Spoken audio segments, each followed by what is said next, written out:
I was in high school, 10th grade. This is the first time that I saw CAD. And just, the feeling of freedom, of the ability to take an idea and turn it into a physical thing that I could hold in my hand was just captivating for me. And shortly after this, I started to study mechanical engineering. So I was so fired up and completed my bachelor's, master's, PhD, and then my postdoc at MIT. And then I was ready to start working as a mechanical engineer. And then I thought that I've done the worst mistake of my life, because it was exactly the opposite of what I envisioned. The first 5 months as a mechanical engineer were just a nightmare.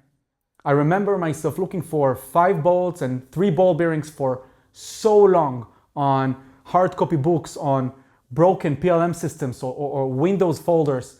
It was not creative at all. And then I decided that it's not for me. So I pivoted my career, sadly, I pivoted my career into AI. And then I became an AI researcher at the defense industry.